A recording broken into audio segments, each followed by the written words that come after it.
Lives here in Mongolia, on the steppe outside Ulaanbaatar, a 40-meter steel Genghis Khan rises astride a silver horse, the largest equestrian statue in the world.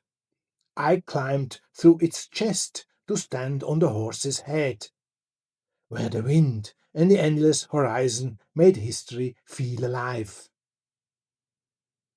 Mongolia, at last!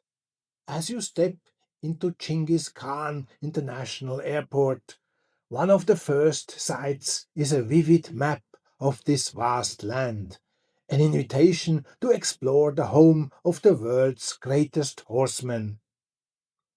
Here, Genghis Khan isn't just a figure from the past. He is everywhere, on statues, in museums, even printed on currency. He is the founder of the Mongol Empire, a symbol of unity, strength, and pride. His legacy runs deep, from textbooks to political speeches. Even wedding parties come to his statues, seeking good fortune. Here, he's not just history, he's living memory. On the windswept steppe, I was welcomed into a family's yurt. Outside, the wind howled. Inside, a stove crackled. I was offered sutetsai, salty milk tea, and golden-fired borzog, crisp and soft at once. A 13-year-old girl and a member of the large family told us in fluent English about life today among Genghis Khan's succeeding generations. Amazingly, she learned her fluent English from pop songs. So again, in winter time at minus 35, you go out and make snowballs. Yeah, we love it. Snowman. Yeah, we often go out without hats or scarves because we're used to the cold temperature. Oh wow! Yeah. And how long you stay outside at this low temperature? Well, me and my friends mostly stay outside to 5 to 6 hours. 5 to 6 hours. It's real fun. If you keep moving, actually, it's fine. When you're Yeah. you're not your face is not No. freezing and. But it's not recommended because actually the cold can impact the blood Yeah, vessels. used And But with we ages, actually, really- it can get some impact. Some people really hate. I think my whole classmate hates summer. They hate summer. Yeah, because they're used to the cold temperature and not the hot. Oh really? Yeah, Not the heat. the warm days are only continue in 3 months.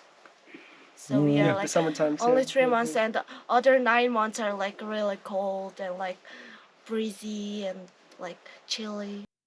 I was told Mongol warriors traveled with 3 horses, rotating between them so 2 could rest while one carried the rider.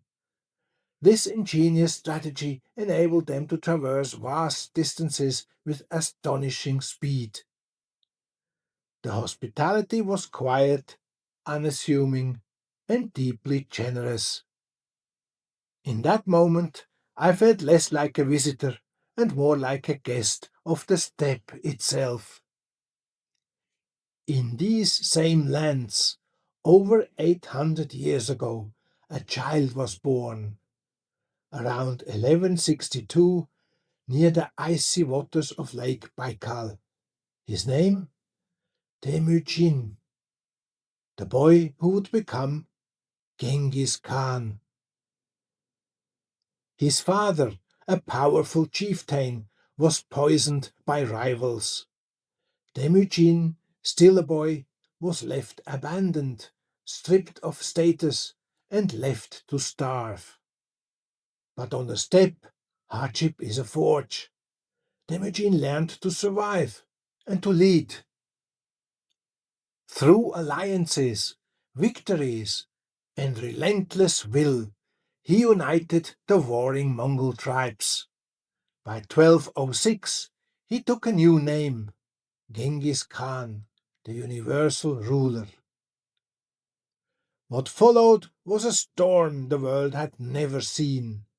China's Western Xia and Qin dynasties, the Khwarezmian Empire, Persia, Afghanistan, Russia.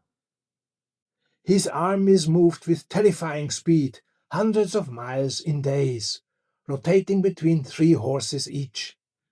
No one could outrun them, no one could hide.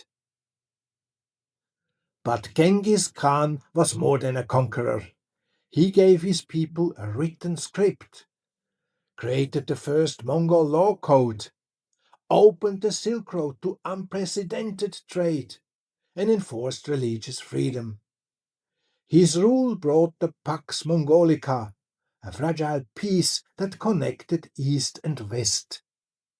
In 1227, Genghis Khan died during a campaign against the Tangut kingdom.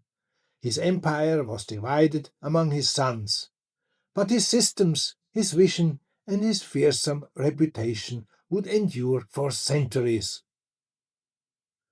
But history wasn't done with the Mongols. The year is 1260. For decades, their armies had swept across continents, undefeated. They had already taken Baghdad. Syria has fallen. Ain Jalut in Egypt was next. But their opponent was Seyfeddin Qutuz, Sultan of Egypt. Like Temüjin, Qutuz's youth was marked by loss. Captured, sold into slavery, and trained as a Mamluk warrior, he rose to lead Egypt's army. Now he faced the Mongols at Ain Jalut. It was during my younger years, living and working in Egypt, that I first encountered Qutuz's story, not in textbooks, but in conversations, museum plaques, and the quiet pride of locals who spoke of the man who defied the Mongols. The name lingered, a symbol of resilience and reversal. The Mongols, led by Kitbuka, grandson of Genghis, charged with confidence. But Qutuz launched a sudden counterattack. By day's end, the Mongols were in retreat. The myth of their invincibility shattered. Qutuz would be assassinated weeks later, but his victory preserved Islamic civilization in North Africa. And for the first time, the tide of Mongol conquest was turned. Genghis Khan's shadow still looms, an orphan who rose to rule the known world. Yet at Ain Jalut, his legacy met its first great stumbling block. At the hands of a man forged by the same fires of loss, exile, and relentless will. That's it for today. Thank you for clicking the like button and for subscribing to my channel. See you soon in my next video.